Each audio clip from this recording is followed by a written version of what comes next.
Marissa sat alone in her car, parked outside the church. Her hands shook as she held her husband's Bible tightly against her chest. Her eyes were red, her breathing shallow. Through the silence, her voice echoed in her mind. I should have never forgiven him. But what I found in that Bible, it destroyed what little hope I had left. 2 weeks earlier, things were different. It was late at night when she had found the messages. She wasn't even trying to look. She just picked up James's phone by habit, thinking it was hers. The screen lit up with a message from a woman's name she didn't recognize. It said, "Last night was perfect. When can we do it again?" Her heart stopped.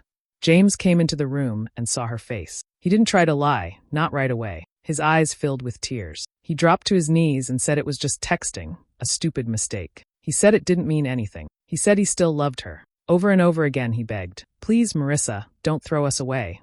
Marissa couldn't speak. Her body was frozen, like her mind was trying to protect her from what she saw. Then, in the hallway, she saw their daughter Lena. The 12-year-old stood quietly, just watching. Her little hands gripped the banister. Her big eyes were full of worry and confusion. That was the moment Marissa broke. She told James to leave the house for the night. He did. But the next day, he came back with flowers, soft words, and promises. He said he would go to counseling. He said God had shown him how wrong he was. He even cried in front of the church leadership, saying he had fallen into temptation and needed to find his way back. People clapped. Some even hugged him after the service. Marissa wasn't sure how to feel. She talked to her best friend, Dina, who was angry. "He's just sorry he got caught," she said. "You deserve better." Marissa's mom told her to think of Lena. "Keep the family together," she said. "God hates divorce." And so, even though her heart still hurt, Marissa said yes. Yes to trying again. Yes to forgiving him. Yes to pretending everything was going to be okay. She didn't do it because she believed him. She did it because she didn't want to be the reason her daughter grew up without a father. She did it because for so long, she had been told that love meant holding on. Now, sitting in the car outside the church, she stared down at the Bible in her lap. It used to comfort her. But now, it felt heavy, like it was hiding something. Her fingers traced the edges of the cover. Earlier that morning, she had decided to replace it with a new one. His old Bible was falling apart, and she thought maybe, just maybe, it would be a small gesture. A step forward. She had wanted to believe that people could change. But when she opened the back cover, something had fallen out. A folded piece of paper. She didn't want to look, but she had to. And once she saw what it was, everything inside her crumbled. Now she couldn't unsee it. Now she knew the truth. She stared up at the church doors, her eyes filling with tears. People were walking in for the evening service. Some smiled at her as they passed. They saw her as the faithful wife, the strong mother, the picture of grace and forgiveness. They had no idea what she had just discovered. No idea what he had hidden from her in the one place she thought was safe. She pressed her forehead against the steering wheel and whispered, "God, what do I do now?" The Bible, once a symbol of her marriage, now felt like a weapon used against her. And deep inside, Marissa knew. Forgiveness wasn't enough this time. Marissa grew up in a small town with her mother. Her father left when she was very young, so it was just the two of them. Her mother worked 2 jobs and still found time to read the Bible with her every night. Marissa learned early that family was everything, and that being a good woman meant holding things together, even when they felt like they were falling apart. Her mother often said, "God gives his hardest battles to his strongest soldiers," and Marissa believed her. She didn't see her mom cry often, but when she did, she would wipe her tears and whisper, "We keep going." That was the message Marissa carried into her adult life. No matter what, you stay strong. You keep your family together. When Marissa met James, she was in her early 20s. He was smart, charming, and full of confidence. He spoke at Bible study meetings and always had people laughing and listening. He made her feel seen in a way no one ever had. He told her she had a quiet strength, and that God had brought them together for a reason. They married within a year. At first, it was everything she hoped for. They were called the church power couple. She sang in the choir, and he led youth programs. People looked up to them. She felt proud, and for a while she felt safe. But slowly, things began to change. James still smiled in public, still gave powerful sermons. But at home, he grew distant. When Marissa asked if something was wrong, he would sigh and say she was too emotional, or not praying enough. He told her that doubt was from the devil, and she needed to trust her husband as the head of the household. He never hit her. He never yelled. But he used scripture like a shield. If she disagreed with him, he quoted the Bible. If she wanted more attention, he said she was being selfish. If she cried, he told her to be grateful, because many women had it worse. After a while, Marissa stopped asking for more. She told herself this was what marriage looked like. You sacrifice. You serve. You hold on even when it hurts. She remembered her mother's words and tried to be strong. She stayed busy with Lena, their daughter. She focused on church work. She smiled when people said they were lucky to have each other. But inside, she felt small. She only had a few people she could really talk to. Her best friend, Dina, had known her since high school. Dina never liked James. She said he was too perfect on the outside and too cold on the inside.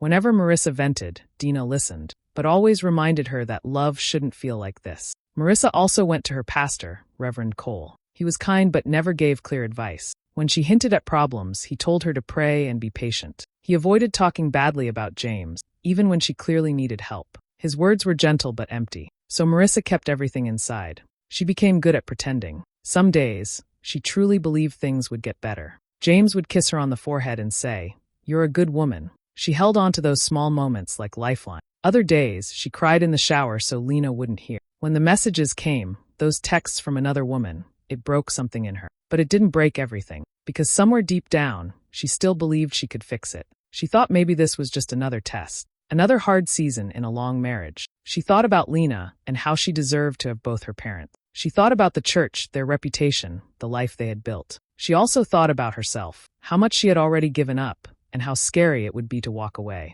So when James cried and begged for forgiveness, she listened. When he quoted scripture and said he had changed, she gave him another chance. Not because she fully trusted him, but because she didn't trust herself to live without him. She thought maybe if she prayed harder, served more, loved deeper, maybe things would go back to how they were in the beginning. Maybe the man she married was still in there somewhere. And maybe if she forgave him, God would bless that choice. That was the battle inside Marissa every single day. The need to hold her family together, and the quiet voice in her heart asking, at what cost? It was a quiet evening. Lena was already in bed, and the house felt still. Marissa stood in the living room, folding laundry and tidying up. Her eyes landed on James's Bible sitting on the coffee table. The cover was old and torn at the edges. She had been meaning to buy him a new one, and tonight, she thought maybe it could be a small, peaceful gift. A step forward, she picked it up gently and flipped through it, making a note of the size and version so she could buy the same one. As she turned the back cover, something fell out and floated to the floor. It was a piece of folded paper. Curious, she picked it up and opened it slowly. It was a hotel receipt. Her eyes scanned the details. The date made her chest tighten. It was from 3 days after James had cried and begged her for forgiveness. 3 days after he had promised her and the church that he had changed. The woman's name listed under the guest details was the same name from the messages she had found before. The same woman. Marissa stood frozen in place. For a long moment, all she could hear was the soft ticking of the clock on the wall. Her hands started to shake. She sat down slowly, the Bible still in her lap, the receipt in her hand. She didn't cry.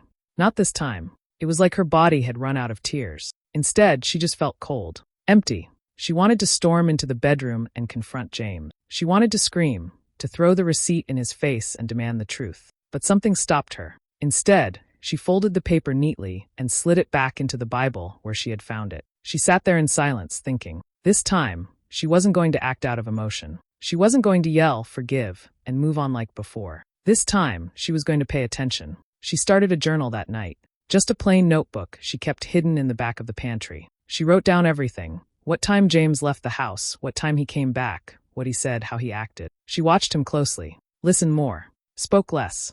The next morning, she made breakfast like usual. James sat across the table reading a devotional, looking like the perfect husband. He kissed her cheek before leaving for work and said, "I'm proud of us for getting through the hard part." She smiled back, but inside her heart was quiet, suspicious, waiting. Days passed, and Marissa became more alert. She noticed the little things she had ignored before. The way he always kept his phone face down. How he sometimes left the house at night to pray at the church. How he smiled too easily now, like someone playing a role. She wrote it all down. She started questioning things in her own mind. Why had she forgiven him so fast? Why had she let him talk his way out of everything? She thought back to all the times he had used religion to control the conversation. All the times he had said, "A godly wife is patient." All the times she had believed him. Not anymore. She began looking at her marriage like a puzzle. Each lie a missing piece she was now finding. She still hadn't told anyone about the receipt. Not even Dina. Not yet. She wasn't ready to speak it out loud, saying it would make it too real. And part of her still wished it wasn't true. But deep down she knew. Something was still happening behind her back. He hadn't changed. His prayers, his smiles, the kind words, it was all a show. For the church, for Lena, for her. Marissa no longer felt the need to fix things. Now she just needed to know the full truth. She needed to see the whole picture before making her next move. And so she waited. She watched. She wrote.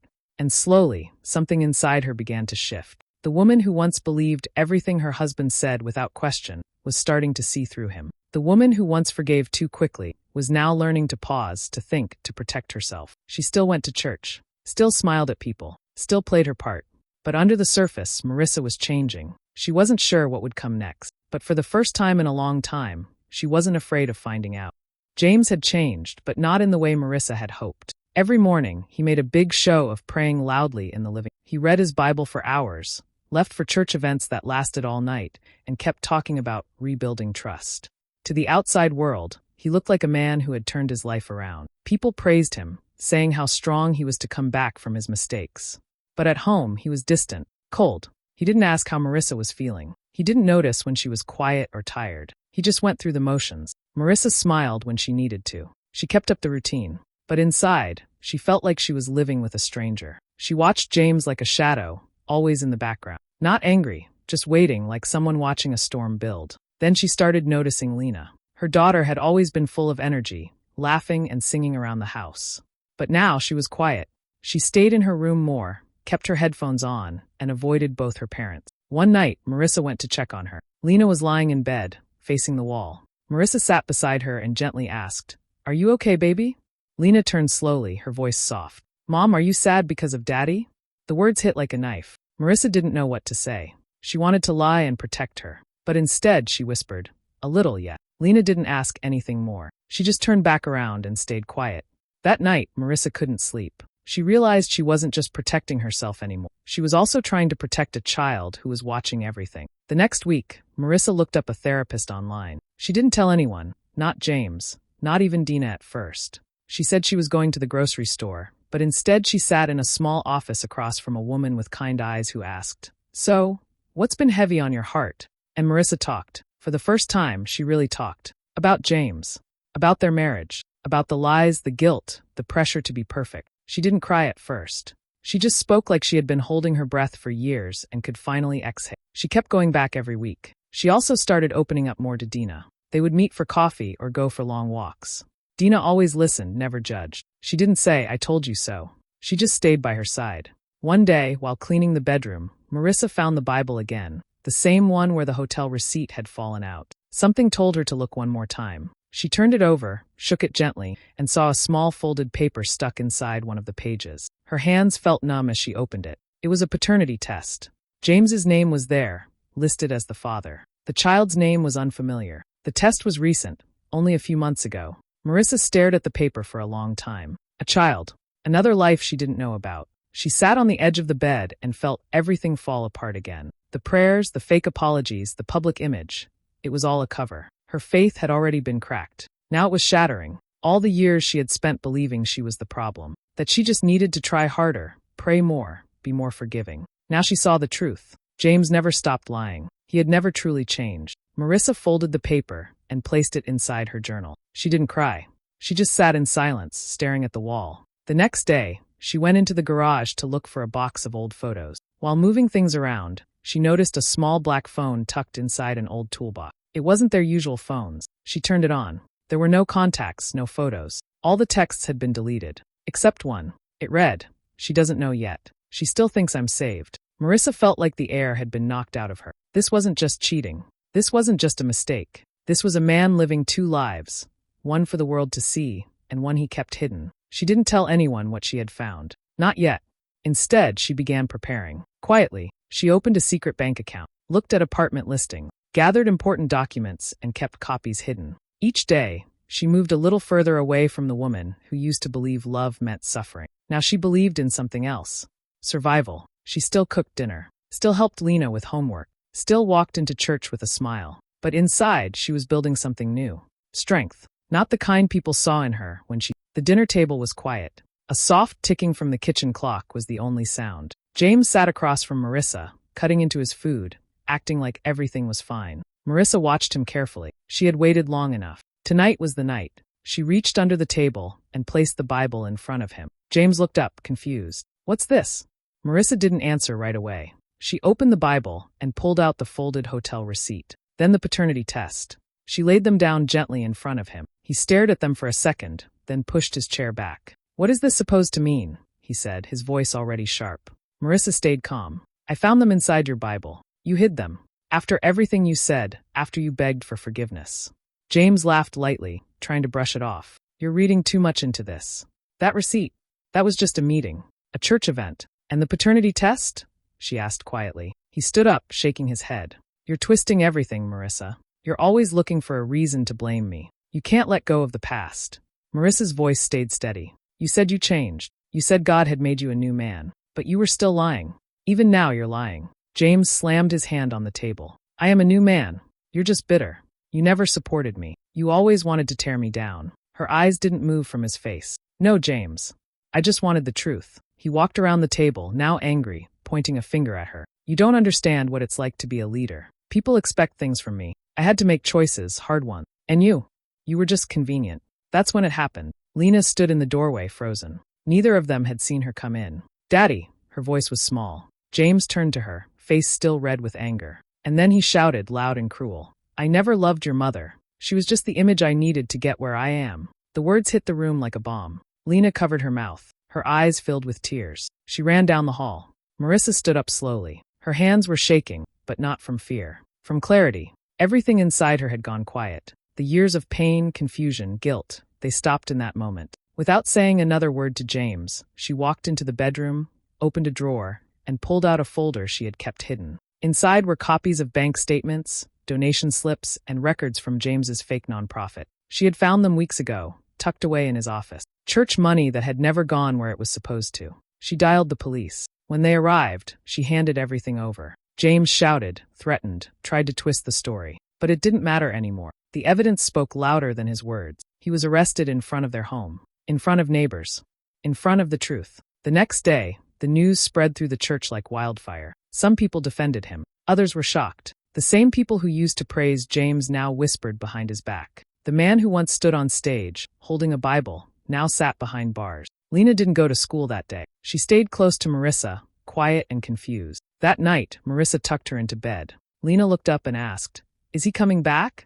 Marissa shook her head gently. No, baby, he's not. Lena didn't cry. She just wrapped her arms around her mother and held on tight. And Marissa, for the first time in years, didn't cry either. She just breathed. She didn't feel joy. Not yet. But she felt something else. Relief. Not because it was over, but because the truth had finally come out. And now she could finally begin again. The house was quiet when Marissa walked through it one last time. The walls, once filled with memories, good and bad, now stood empty. She paused in the living room, her fingers brushing over the old piano that had been Lena's favorite. Then she stepped outside, closed the door, and didn't look back. She and Lena moved into a small apartment across town. It wasn't fancy, but it was theirs. No more heavy silence. No more pretending. Just space to breathe.